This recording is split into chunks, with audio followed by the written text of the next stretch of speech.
منبر پر تشریف فرما خطیب نظریہ توحید کے استغاثہ پر لبیک کہنے والے غیرت مندوں کے دلوں میں موجود حرارت ولایت امیر المومنین کے وسیلہ سے درخواست گزار ہوں اپنے اس وارث کے حضور جو پردہ غیب میں شاہ سوار وادی نور کی حیثیت سے موجود ہے کہ کائنات کا وہ مطلق العنان مدبر الامور اپنے رخ سے حجاب غیبت ہٹائے اور کعبہ کی چھت سے اپنے پہلے ہی خطبے میں کائنات کو سمجھائے کہ علی کل بھی واجب تھا، علی آج بھی واجب تھا۔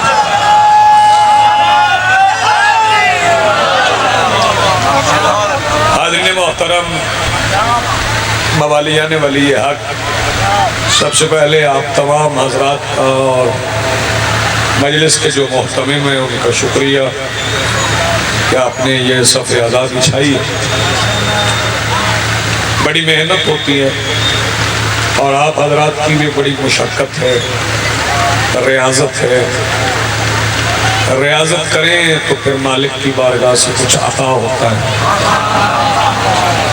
چونکہ ہم سارے ہی اس دربار میں مانگنے کے لیے ہی آتے ہیں۔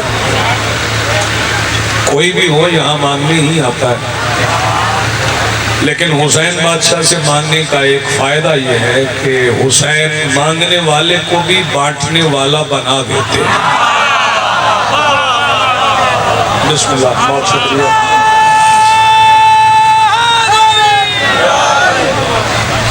دنیا کو خبر نہیں ہے، لوگ یہ سمجھ رہے ہیں کہ ہم یہ جو مجلس کرواتے ہیں یہ شیعوں کی مجلس ہے۔ قبلہ یہ شیعوں کی مجلس نہیں ہے۔ اگر شیعوں کی مجلس ہوتی تو ہم اشتہار پہ لکھتے کہ صرف شیعہ آئیں، اس پہ لکھے مجلس حسین۔ تو جو اپنے آپ کو حسین کا مقروض سمجھتا ہے اس کا فرض بنتا ہے کہ وہ مجلس اعلیٰ میں آئے، اور پھر ان کا فرض بنتا ہے جو مجلس میں پڑھتے ہیں کہ مہمانوں کو بلا کے اچھے میزبان دل دکھایا نہیں کرتے بلکہ ٹوٹے ہوئے دل جوڑا کرتے ہیں۔ ہم تو محبت میں مجلس کرواتے ہیں، اور پھر رات میں بھی ہو تو ہم روشنی پھیلاتے ہیں، دن میں بھی ہو تو روشنی پھیلاتے ہیں۔ اور میرے محترم سامعین، روشنی بھی دو طرح کی ہوتی ہے، ایک اندر والی ہوتی ہے، ایک باہر والی ہوتی۔ روشنی ایک اندر والی ہوتی، ایک باہر والی ہوتی۔ اور یہ ذہن میں رہے کہ اگر روشنی اندر نہ ہو نا تو باہر والی روشنی اندھیرے سے خطرناک ہوتی۔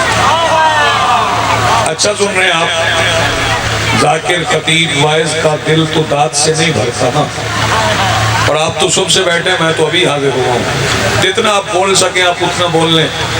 ذاکرین کہتے ہیں جو یہاں نہیں بولے گا وہ قبر میں بھی نہیں بولے گا، تو بھئی کیوں نہیں بولے گا؟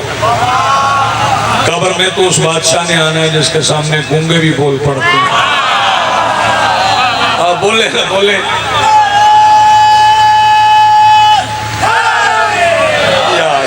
بہت شکریہ، مہربانی۔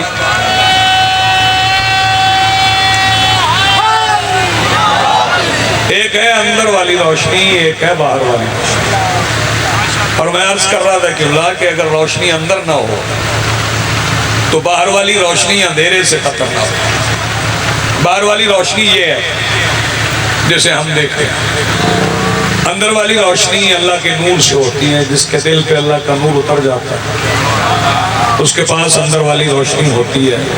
اس کی آنکھیں نہ بھی ہوں تو اندر روشن ہوتا ہے، وہ نابینا بھی ہو تو اندر روشن ہوتا ہے۔ یہ باہر والی روشنی اور اندر والی روشنی کا فرق ایک فکرے میں اپنے محترم مجمع کو سمجھا دوں کہ یزید کے پاس صرف باہر والی روشنی تھی، اندر والی روشنی نہیں تھی، اور باہر والی روشنی میں ہی وہ کہہ رہا تھا یہ بھی عورت ہے، یہ بھی عورت ہے، یہ بھی عورت ہے، یہ بھی عورت ہے۔ میرے مولا حسین کے پاس اندر والی روشنی تھی، اور شبیر اندر والی روشنی میں یزید کو بتا رہے تھے بدبخت صرف عورت نہیں، یہ ماں ہے، یہ بہن ہے۔ سلامت ہو، زندگی ہے۔ بہت شکریہ، بڑی مہربانی، آپ نے بڑا اچھا سنا۔ ہم نے یہ مجلس کروائی ہے محبت میں، محبت میں کروائی. پھر کہہ رہا ہوں محبت میں کروائی اور محبتیں بانٹنے کے لیے کروائی. ہمارے پاس لوگوں کے گھروں کی تلاشی لینے کا وقت نہیں. لیکن آپ سن گئے میں کہہ گیا. ہم نہیں دیکھنا چاہتے کہ کس کے مسلک میں کس کے گھر میں کیا ہے. لگا لو بیٹے لگا لو جلدی جلدی لگا لو. کس کے گھر میں کیا ہے, کس کا کیا مسلک ہے, کس کا کیا عقیدہ ہے. ہمیں تو صرف اتنا بتایا کہ ہم نے مجلس سے آزاد کروائی ہے حسینیت سمجھانے کے لیے, محبت میں کروائی ہے. محبت پہلے سمجھ لیں کہ محبت کیا ہے. اچھا میں کبھی بھی میں لاہور میں پڑھوں یا یہاں پڑھوں, لاہور میں بھی ہو تو صافی ہے, یہاں ہو تو بھی صافی ہے. وہاں بھی مجلس سے آزاد ہے, یہاں بھی مجلس سے آزاد ہے. بلکہ زرخیز زمینوں کے رہنے والے لوگوں کے ذہن زیادہ زرخیز ہوتے ہیں. اور یہ بات اگر میں پہنچا گیا تو میرا سفر کا مقصد پورا ہو جائے گا. محبت سمجھنے کہ محبت ہے کیا, یہ دو چیزوں سے بنتی ہے. ایک دافع ہے, ایک جاذبہ ہے. دو مشکل لفظ ہیں. دافع دفع کرنے کی قوت, جاذبہ جذب کرنے کی قوت. کسی چیز کو دفع کرنا ہے, کسی کو جذب کرنا ہے. اور یاد رکھنا کہ نفرت کی وجہ سے محبت نہیں ہونی چاہیے. نفرت کی وجہ سے کسی کی نفرت میں قبلہ, کسی سے محبت نہیں کرنا چاہیے. ہاں کسی کی محبت میں کسی سے نفرت ہو جائے تو وہ الگ بات ہے. ہم نے کسی کی نفرت میں آل محمد سے محبت نہیں کی, ہم نے آل محمد کی محبت میں کچھ لوگوں سے نفرت کی ہے. جی آپ سلامت ہیں, بہت شکریہ. وہ کردار کی محبت ہے, کردار سے ہی نفرت ہے, اور دو چیزوں کا مجموعہ ہے. جی اچھا ٹھیک ہے جی. میرے بعد سید گلشن شاہ صاحب خطاب فرمائیں گے, وہی برآمدگی کروائیں گے. اچھا ٹھیک ہے, تو دونوں ہی وہی پڑھ لیں گے. میں تو فضائل پڑھ کے آپ سے رخصت لیتا ہوں. اچھا نہیں میں فضائل ہی پڑھوں گا, مصائب وہ پڑھ لیں گے. ایسا ٹھیک نہیں ہے؟ ہاں ٹھیک ہے, میں فضائل پڑھ لیتا ہوں, وہ مصائب پڑھ لیں گے. محبت سمجھنا ہے, جذب کرنا ہے, کسی کو دفع کرنا ہے. دیکھیے میری طرف آ جائیں گے. گلشن جب کھلتا ہے تو ساری دنیا دیکھتی ہے, تو انہوں نے ادھر ہی آنا ہے. یا علی, جذب کرنا ہے, دفع کرنا ہے. پہلے دفع کرنا ہے, پھر جذب کرنا ہے. ایک مثال دیتا ہوں جس سے پتہ چل جائے گا کہ جذب کرنا اور دفع کرنا کیا ہے. حر نے بڑی طاقت کے ساتھ یزید کو دفع کیا. بہت اچھا جی, کیا کہنا ہے. حر نے بڑی قوت کے ساتھ یزید کو دفع کیا, اور جتنی طاقت سے حر نے یزید کو دفع کیا اس سے کئی گنا زیادہ طاقت کے ساتھ حسین نے حر کو جذب کیا. اور جذب اس طرح کیا کہ پھر حر رضی اللہ نہیں بنا, علیہ السلام بنا. نہیں آپ سلامت رہے زندگی. یا علی یا علی. اچھا جو حضرات نہیں بول رہے میں ان پہ بھی راضی ہوں جی, بسم ان سے بھی میری کوئی شکایت نہیں ہے کہ وہ نہیں بول رہے تو میں ان سے کوئی ناراض ہو جاؤں گا. نہیں, مجلس میں تو وہ ہیں, اور یہاں سانس لینا بھی ثواب ہے.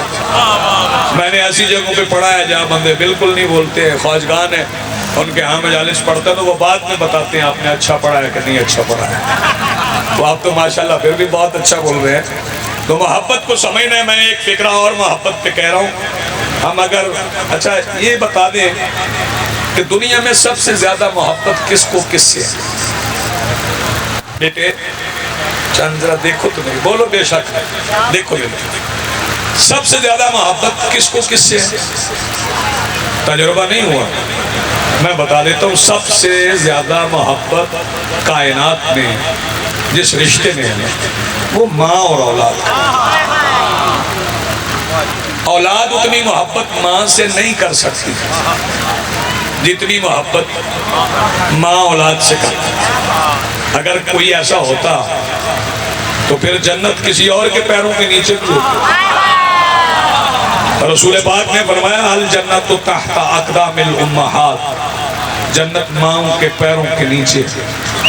ماں کا تعلق کسی بھی مذہب سے ہو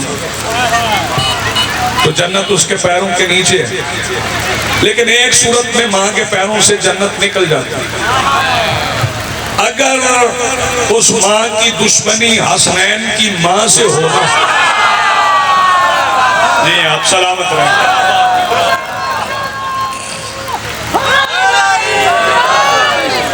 ماں کو سب سے زیادہ محبت، ماں سے زیادہ محبت تو کسی کو نہیں ہو سکتی۔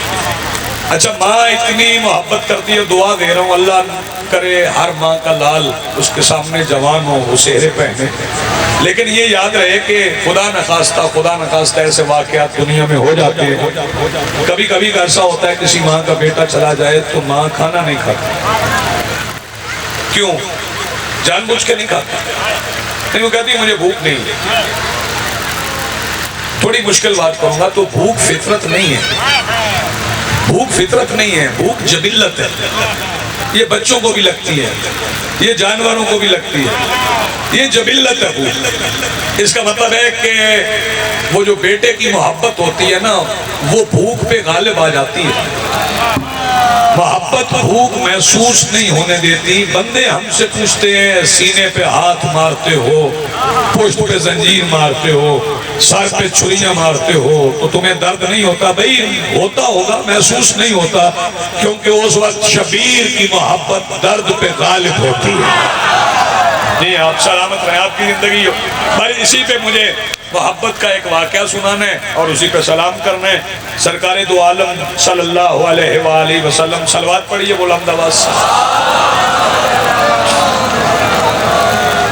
اچھا ہماری مجالس میں نا بالخصوص پنجاب میں صلوات زور سے پڑھنے کا رواج نہیں ہے، وہ اس لیے کہ ہم نے بتایا ہی نہیں ہے، ورنہ میرے مولا کا فرمان ہے، میرے مولا فرماتے ہیں کہ جب تم ہم پر درود پڑھتے ہو تو یہ درود ہم پر ہوتا ہے، اعلان تمہاری ماؤں کی طہارت کا ہوتا ہے۔ صلوات ایسے پڑھیں جیسے اعلان کیا جاتا ہے۔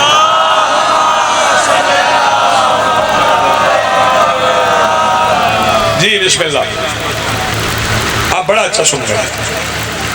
سرکار دو عالم احد کے میدان میں، میدان احد میں، یہ دیکھیں نا ہر بندہ مجلس میں ایک اپنا خاص کردار ادا کرتا ہے، یہ نہ ہو تو ہم سے بھی پڑھا نہیں جاتا، وہ اور ذاکر تھے جو اس کے بغیر بھی پڑھ لیتے تھے۔ آج 100-200 کا مجمع ہو تو ذاکرین کہتے ہیں ایکو کھول، بیس بجا، ساؤنڈ کھول۔ لیکن ایک بات یہاں سرکار کی فضیلت کی مجھے یاد آ گئی، نبیوں کے سلطان کے سامنے یہ تو مجمع ہی کوئی نہیں نا، غدیر کے میدان میں مصطفیٰ کے سامنے 1.25 لاکھ کا مجمع تھا، لاؤڈ سپیکر نہیں تھا، ہاں پھر بھی سرکار نے خطبہ دیا تھا اور ہر بندے نے سرکار کی آواز سنی تھی۔ بتاؤں سن کیسے لی تھی؟ مصطفیٰ کی آواز ہر کسی نے ایسے سننی تھی جیسے مردہ تلقین سن لیتا ہے۔ جی آپ سلامت رہیں، زندگی آپ کی۔ احد کے میدان میں، میدان احد میں سرکار دو عالم کو پتھر لگا، پتھر لگا تو دانت زخمی ہوا۔ کیا ہوا جی؟ دانت زخمی ہوا، ٹوٹا نہیں۔ یہ مورخ اگر لکھ گیا تو غلطی کر گیا، اگر ٹوٹا ہوتا تو کوئی دشمن لکھتا مصطفیٰ کا دانت نہیں تھا، اور دانت نہ ہونا نقص ہے، نقص ہو جائے تو عصمت نہیں رہتی، عصمت نہ رہے تو نبوت نہیں رہتی۔ زخمی ہوا دانت، جی بسم اللہ، دانت زخمی ہوا ہے، لہو نکلا۔ احد سے خبر پہنچ گئی کرن، کرن خبر پہنچی تو کرن میں ایک عاشق رسول تھا،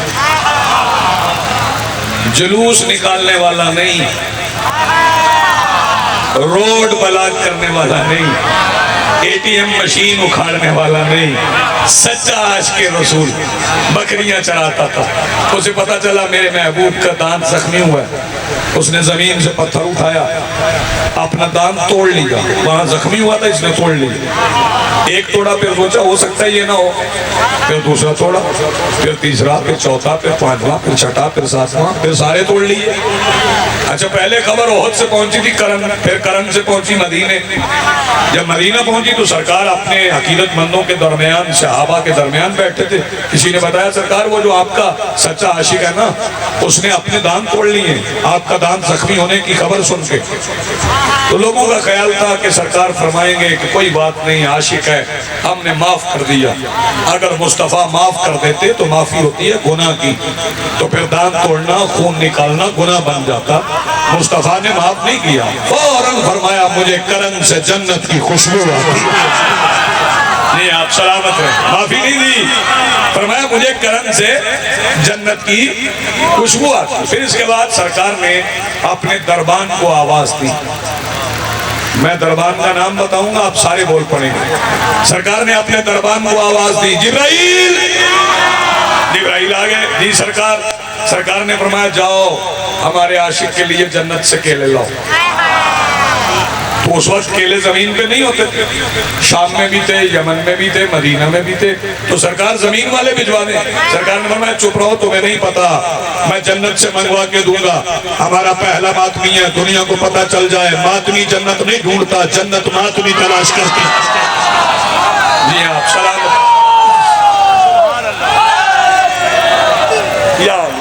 یا علی، سرکار نے کیلے منگوا کے دیے۔ جناب اویس نے زمین پر جنت کا پھل کھایا، زمین پر جنت کا پھل کھایا اور بن مانگے کھایا۔ اچھا بات یہاں پہ یہ ہے جو میں عرض کرنا چاہتا ہوں، جس سے محبت سمجھ میں آئے۔ شیعہ سنی حضرات مجھے یہ بتائیں کہ رسول پاک کے ساتھ زیادہ پیار اویس کو تھا کہ مولا علی کو؟ سارے بولو۔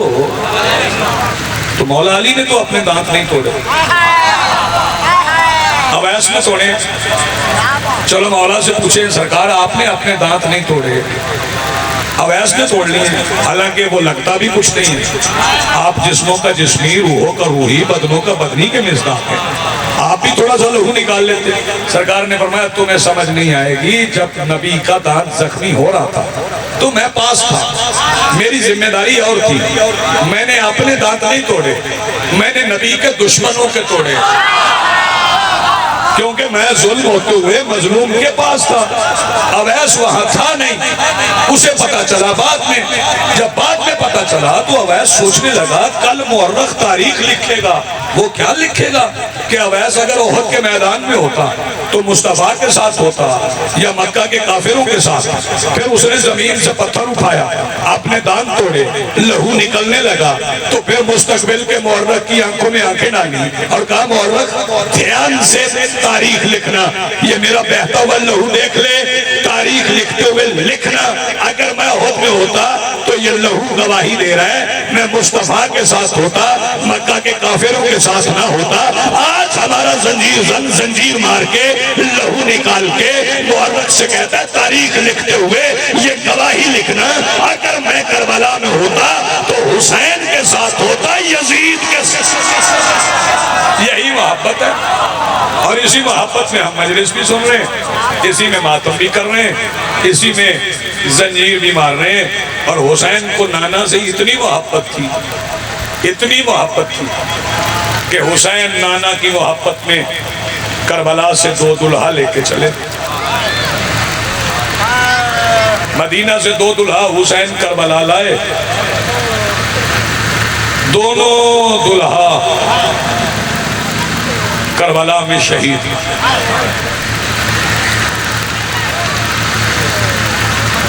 مجھ سے کہا گیا کہ میں شہزادہ امیر قاسم کا صحرا برآمد کرواؤں، اس میں بعض لوگ اعتراض کرتے ہیں، میں 2-3 فکرے پڑھوں گا، برآمدگی گلشن کروا لے۔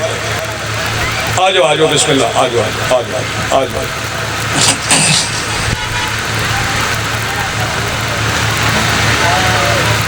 آ جائیں آ جائیں، آؤ۔ یہ زیادہ عزیز ہے میرا، مالک زیادہ تاثیر عطا فرمائے۔ صحرا میں برآمد نہیں کرواؤں۔ کچھ بندوں کو اعتراض ہے کہ کربلا میں مہندی نہیں ہوئی تھی، میں تیرا اعتراض مان بھی لیتا ہوں۔ کربلا کی مہندی سمجھ کے نہ سن، ہماری حسرت سمجھ کے سن۔ ہماری حسرت ہے اگر ہم کربلا میں ہوتے تو ہماری بیٹیاں حسن کے یتیم کی مہندی لے کے جاتی. یہ بھائی پنجہ نیچے نہیں رکھو، اوپر رکھ دو، اوپر رکھ دو نا بھائی، آپ نیچے لے کے کیوں بیٹھے؟ پنجے کی بات کر رہے ہیں. یہ شبی ہے، ہاں یہاں رکھ دو، یہاں رکھ دو. ہاں ٹھیک ہے، آپ لے جائیے گا لیکن زمین پہ نہ رکھیں. ہماری حسرت ہے. اور جس کو ابھی سمجھ نہیں آئی اسے ایک بات بتا دوں کہ جناب داؤد نبی کے زمانے سے ایک رسم جب جنگیں ہوتی تھی تو جب مخالف آمنے سامنے آتے تھے، اگر کسی جوان کے ہاتھ پہ تازہ مہندی ہوتی تھی تو جو سامنے تلوار لے کے کھڑا ہوتا تھا وہ کہتا تھا واپس پلٹ جا، تیری نئی شادی ہوئی ہے، میں تم پہ تلوار نہیں چلاؤں گا. ہو سکتا ہے یہی سوچ کے شبیر نے قاسم کو مہندی لگائی ہو کہ مہندی دیکھ کے کسی ظالم کو ترس آ جائے. لیکن یاد رکھنا اس علاقے والوں، جتنا شبیر نے بچایا اتنا امت نے مارا. بس ایک فکرہ میں کہہ کے اپنے بھائی کو ممبر دینے جا رہا ہوں. کتنا مارا یہ سن لیں، فکرہ ایک ہی ہے. اتنا مارا کہ 13 سال کا دلہا صحرے میں پورا آ گیا. سلامت رہے، آپ کی آوازوں کا بلند ہونا تھا، میری حاضری ہو گئی. 13 سال کا دلہا صحرے میں پورا آ گیا. شبیر لے کے واپس خیمے میں آئے، ماں کے سامنے رکھا. ماں نے ساری پھوپھیوں کو بلایا، ماں نے پھوپھیوں کو بلا کے ارد گرد بٹھایا. ماں، کربلا کی مائیں اور ہیں، کوئی ماں نہیں کہتی تھی میرا لال بچ جائے، ہر ماں یہی چاہتی تھی میرا لال قربان ہو جائے. ماں بیٹے کے ٹکڑوں کے سامنے بیٹھی تھی کہ ماں نے دونوں ہاتھ پیشانی پہ رکھے اور پیشانی پہ رکھ کے سیدہ ام فروا نے فرمایا قاسم میں تیری شکر گزار ہوں، رات جو تو نے مجھ سے وعدہ کیا تھا وہ آج پورا کر دکھایا ہے. کہ ایک بار سیدہ زینب نے بی بی ام فروا کی کلائی پہ ہاتھ رکھا اور آواز دے کے کہتی ہے بھرجائی بتا تو صحیح، رات تو نے قاسم سے کہا کیا تھا؟ شہزادی آواز دے کے کہتی ہے بس علی کی بیٹی، رات میں نے قاسم سے کہا تھا قاسم میرے پاس حسین کو دینے کے لیے تمہارے سوا اور کچھ نہیں، قربانی کچھ اس طرح سے دینا کہ میں علی کی بیٹیوں کے ساتھ شام سر اٹھا کے جا سکوں. قاسم نے پوچھا تھا ماں آپ بتا دے میں قربانی کیسے دوں؟ تو میں نے کہا تھا بس بیٹا کچھ ایسا کرنا کہ سب کے بیٹے جائیں، آئے تو پہچانے جائیں. قاسم جب تو آئے تو سگی پھوپھیوں سے پہچانا نا. سیدہ آپ کو سلامت رکھے، سیدہ آپ کو سلامت رکھے. ایک فکرہ مجھے اور کہنا ہے، آپ رو پڑے سارے، سب کی آوازیں بلند ہو گئی. سگی پھوپھیوں سے قاسم پہچانا نہیں گیا. دیر تک پھوپھیاں بیٹھی، دیر تک پھوپھیاں بیٹھی کہ پھر اچانک سیدہ ام فروا نے نظر اٹھائی اور ساری مستورات کو دیکھا. ساری مستورات کو دیکھ کے شہزادی آواز دے کے کہتی ہیں وہ کیوں نہیں آئی؟ سیدہ سلامت رکھے، جوانی تیری سلامت رکھے، جس کی امانت ہے قاسم سے. جاؤ محفظہ ذرا فاطمہ کو لے کے آؤ، کیونکہ حسین کی ساری بیٹیوں کا نام فاطمہ تھا. شبیر نے ساری بیٹیوں کا نام فاطمہ رکھا تھا، صرف ایک بیٹی تھی جسے حسین فاطمہ نہیں کہتے تھے. نام اس کا بھی فاطمہ تھا، فاطمہ کہتے نہیں تھے، حسین سکینہ کہتے تھے. اس علاقے والے پتہ نہیں کتنے ماتم کر لیں گے. شبیر سکینہ کہتے رہے اور شمر 1450 میل فاطمہ سمجھ کے مارتا رہا. فاطمہ کو بلاؤ. شہزادی آئی. جب شہزادی آئی ہے نا، میں کیفیت ایک پڑھوں گا، اللہ کرے سمجھا سکوں اور آپ کی سمجھ میں آ سکے. دعا کرو کسی نئے دلہا کے جنازے پہ ایک دن کی دلہن چپ کر کے نہ آئے. کوئی کیفیت سمجھتا ہے اگر دلہن جنازے پہ چپ کر کے آئے نا تو جنازے پہ بیٹھے ہوئے حضرات کے کلیجے پھٹ جاتے ہیں. جب شہزادی چپ کر کے آئی ہے نا شہزادہ امیر قاسم کے جنازے پہ، تو ایک بار شہزادی نے وہاں پہ کھڑے ہو کے پھوپھیوں کی طرف دیکھا، پھر بی بی ام فروا کے قریب بیٹھ گئی، ہاتھ باندھ لیا، آواز دے کے کہتی تم علی کی بیٹی ہو؟ علی کی بیٹی ہوں، میں حسین کی بیٹی ہوں کہ ایک منت کرتی ہوں تھوڑی دیر کے لیے اماں ام فروا کے خیمے سے نکل جاؤ. شہزادیاں اٹھی نکل گئی، اماں آپ بھی ذرا تشریف لے جائے۔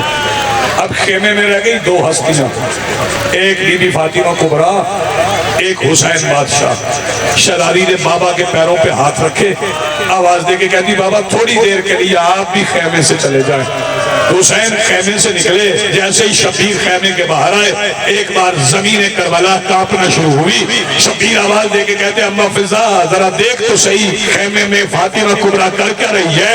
بی بی فضا آواز دے کے کہتی حسین جلدی خیمے میں آ ورنہ زمین پھٹ جائے گی، آسمان گر جائے گا۔ سنو گے ماتمی جوانوں منظر کیا تھا؟ شبیر نے دیکھا فاطمہ کبریٰ ایک ٹکڑا اٹھاتی ہے، آواز دے کے کہتی یہ بھی نہیں، دوسرا اٹھاتی ہے، آواز دے کے کہتی یہ بھی نہیں۔ حسین آواز دے کے کہتے ہیں کبریٰ نہ ڈھونڈ، جو تو ڈھونڈ رہی ہے وہ خاک شفا بن گئی ہے، وہ مجھے بھی نہیں ملا۔ عزاداروں پر جانتے ہو کہ شہزادی کیا ڈھونڈ رہی تھی؟